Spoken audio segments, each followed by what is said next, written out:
Hi, I'm Mark Gaylor. I'm a Sony Global Imaging Ambassador. Now, you've probably seen the adverts that Sony have been running stating that they are the leader in mirrorless. The picture shows 3 of their 7 full-frame mirrorless cameras and their 30 native full-frame lens lineup. Now, it doesn't go on to unpack that in any great detail, so I thought I'd take the opportunity to do that for you. Now, I am a Sony Global Imaging Ambassador, but I will just be presenting some statistics and also some comments by independent reviewers. So let's take it away.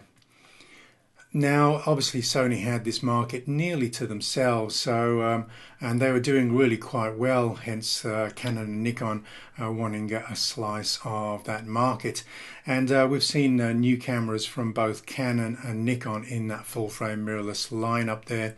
Now, if you're just comparing size and weight, there isn't a lot to put between these different makes anymore. We've got just a few grams saving now on the Sony offering. If you look at the price, Nikon have competitively priced their Z6 with the A7 III. They're both 24 megapixel cameras there. The Nikon comes in at $2 under. Now I'm quoting prices from B&H in December 2018. These prices may fluctuate over time. There is a little bit of a price premium for choosing the Canon, but that probably won't put off dyed-in-the-wool Canon owners there. So let's take a look at some more of the details. Now, when Sony released its full-frame mirrorless body many years ago, they too only had a limited native lens lineup. But that has matured over the years to 30 full-frame lenses at the end of 2018, and I dare say we'll see more in the beginning of 2019. Both the Canon and Nikon have launched with just 4 native lenses to go with their mirrorless system. So one of the things that I really wanted to factor in for you, if you are or if you do own a range of DSLR lenses for your Nikon or Canon camera, you are going to want to adapt those to the new mirrorless format. So if we factor in that adapter into the price, that comfortably puts the Sony now under the price of the other 2 models, and in fact you're paying a 20% premium for that Canon now that we've factored in that lens adapter. Now, one of the things I should mention here is if you are buying native lenses for your full-frame mirrorless camera and you've chosen to go with Nikon or Canon, you're not going to be able to bring those over to the Sony full-frame mirrorless system once you've made that choice. Now, Canon users coming over to Sony have been able to adapt their DSLR Canon lenses onto the Sony mirrorless system through either a Metabones or a Sigma MC11 adapter. Those lenses perform nearly flawlessly on the Sony bodies, but you won't be able to bring the native mirrorless Canon lenses over. It's just not going to happen. So one of the other things I wanted to compare in the systems is I've just cherry-picked 10 of the features that are really important to me if I went shopping for a camera system. And I basically worked out what each of these models has going for it. Now, unfortunately, the Canon scored 0 on this marks out of 10, whereas the Nikon scored 4, and obviously the Sony scored all 10. It wasn't Camera of the Year for no good reason. So both the Nikon and Sony feature a backlit illuminated sensor, which offers advantages for high ISO performance and dynamic range. Both the Nikon and Sony have a stabilized sensor offering 5-axis stabilization rather than just the 2-axis stabilization you would get from lens stabilization. Only the Sony has the dual card slot. Now, I went hunting for direct manual focus. It's a feature that the Sony users have enjoyed for a long time. Because you're using an electronic viewfinder, when you want to fine-tune focus, you've snapped on using autofocus, but you want to fine-tune that using a feature called direct manual focus. It automatically zooms in You have the option for focus peaking, and then you can fine tune the focus. This is a really important feature when you're going to be using a wide aperture prime at close range. Now, both Canon and Nikon are saying that they will release very wide aperture primes, but without that extra DMF focus feature, I don't think that is going to be particularly useful unless you had something like IAF in continuous AF. And again, the Sony is the only one that has that feature. Now, it may be there on the Nikon or Canon, but I was digging deep into their menus and simply couldn't find it. So it may be down deep there, but I couldn't personally find it. And I haven't seen it mentioned by the other camera reviewers. Now we have an AF multi-selected joystick on both the Nikon and Sony, but it's missing off the Canon. This is quite an important feature for moving the focus point very quickly when you're shooting sports action. Only the Sony, I believe, has a large camera buffer over 50 RAW files. I believe the Sony is up there just shy of 90 RAW files. Obviously the other cameras will suffer and slow down or even stop when shooting such continued bursts. Only the Sony has the extended battery life. Basically the third generation of Sony cameras, they double the battery life, and most keen amateur photographers can make a single battery last all day. If you're a pro shooter shooting for 12 hours straight, I would recommend that you still have a spare battery, but that extended battery life is certainly very useful. As I mentioned before, only the Sony has IAF and continuous AF. The Canon is offering pupil IAF, but only in single shot AF, and it's really only very useful in continuous AF where your subject might be moving. Again, very important when you're working with very shallow depth of field. Only the Nikon and Sony use the full frame of the sensor, the full width of the sensor when shooting 4K movies. The Canon has a really aggressive 1.8 times crop factor, which is not even using an APS-C or crop sensor format to shoot its 4K movies, and thereby you're losing your advantage of that figure ground separation that full frame cameras with wide aperture lenses enjoy. And this is one of the most telling points. The last feature is fast, reliable AF and continuous AF. Just look at the independent reviewers to confirm only the Sony gives you that advantage. I'm just going to quote now off DP Review, which is an independent camera reviewer, and the Nikon Z6, they basically, Chris, who was reviewing this camera, said honestly, and I think there's an exclamation mark there, the camera is always a little bit behind or going to the background. It just doesn't give me the confidence that I'm really able to tackle fast moving subjects.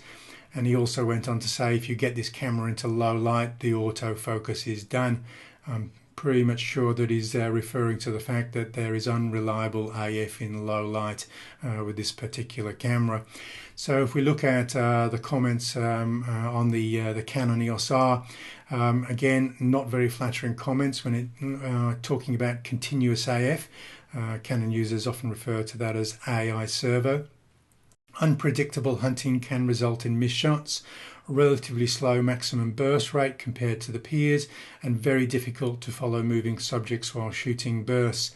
Now, what it's talking about, the relatively slow maximum burst rate, is all three cameras will be quoting very fast frames per second, but this has to be slowed down if you want to work with live view in the electronic viewfinder, because you need to pan the camera to shoot sports action. And the Sony slows down from 10 to 8 to preserve that live view, but the Nikon, for instance, slows down from 12 to 5.5 in order to protect that live view. And when you're not using native lenses, the picture can look even worse. And that, as we speak, there are no native telephoto zooms for either the Canon or Nikon cameras. Now, if you look at the same comments made by the same reviewers about the A7 III, they basically said in very flattering terms, in terms of focus accuracy and reliability, the the A7 can hang with the best of them. And they were talking about Sony's dedicated mirrorless sports camera, the A9, and also cameras such as the D1X Mark II and the Nikon D5, which is almost 3 times the price of the A7 III. So very flattering comments indeed with regards to its continuous AF performance. And certainly I've borne this out. I've been shooting bursts of, this is an 89 frame burst where the subject was coming very rapidly towards the camera. All 89 were pin sharp. Even when the rider's horse travelled in between the camera and the subject, it carried on, locking on to that cowboy as he wrestles that calf to the ground. And also, again, another shot where this was a burst again of about 80 shots, which I followed. A cyclist coming towards the lens and then passing me at the minimum focusing distance of the lens. Now, DP Review, when they test the AF performance, they'll have somebody casually riding a bicycle towards the lens, not somebody travelling at more than double the speed on a racing cycle. And certainly I have no qualms in using the A7 III as a sports action camera. If we look at the high resolution picture, the Canon has to bow out now. We're basically just comparing the Nikon Z6 with the A7R2 and A7R3. And because the A7R3 has been out for a number of years now, the price point on the lead up to Christmas on B&H was positioning the A7R2 at half the price of the Z7.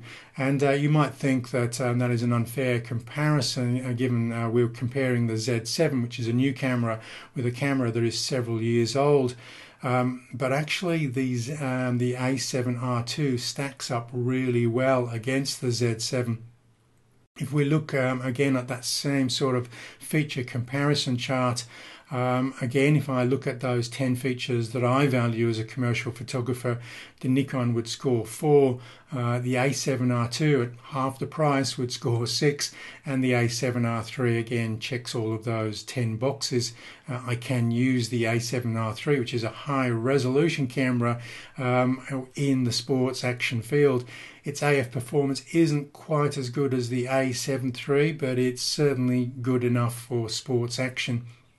If we look at the DP Review commenting about the Z7 AF performance, again, it's not very flattering. In short, the only thing consistent about the Z7 subject tracking performance is just how inconsistent it is. Okay, not great. If we look at the A7R2 comments, and this is several years old now, I think I've got the date wrong there in this slide here, but it's saying we're finally at the inflection point where mirrorless on-sensor phase detect AF, PDAF, is seriously challenging DSLR dedicated phase detect modules, if not exceeding their performance. Now, I wouldn't go as far as to say this camera stacks up against, say, a Nikon D5 or a Canon 1DX Mark II, but it was certainly outperforming many DSLRs at the time, and this is many years ago. But just showing you how the A7R2 is tracking this dog, moving much faster than DP Review's casual cyclist coming towards the lens. And again, this was able to hold and pull focus on this dog running rapidly towards the camera. Now, just remember, we're comparing cameras that sort of feature in the same price point as the new offerings from Canon and Nikon. But already you can see there are cameras in Sony's full-frame mirrorless lineup that are beyond comparison. If you take a look at the A9 with the next generation of sensor technology, basically using a stacked CMOS backlit illuminated sensor, this camera is moving data traffic at a really astonishing rate. So much so that you can use a full electronic shutter to shoot sports action. There is no need for any temporary blindness from the fact that the mirror has popped up or a mechanical shutter is in the way of your subject. And this, I was shooting rapidly moving Grand Prix motorcycles at very close range with reliable accuracy on the AF. And it also is much easier to track when we're not actually got any temporary blindness from a shutter. So this is the technology that Sony already has, and in 2019 I suspect we'll be seeing this technology being rolled out in new full-frame mirrorless offerings, and this is going to further widen the gap between the Canon and Nikon offerings and Sony's full-frame mirrorless cameras. So I know I'm a Sony Global Imaging Ambassador, but I just needed to state the facts as I see them at the end of 2018, and basically to say that Sony's statement that they are the leader in mirrorless is not an exaggerated claim. By quite a clear margin, they are the leaders in this market area of high-end professional and serious amateur cameras. I know this isn't going to be great news for everyone who wanted to see a better showing from Canon and Nikon. I'm actually glad these cameras are on the market, because it is going to keep Sony on their toes, pushing harder in throughout 2019 to keep their clear advantage. I think everybody will be a winner in this regard. Okay, I'm Mark Gaylor, Sony Global Imaging Ambassador.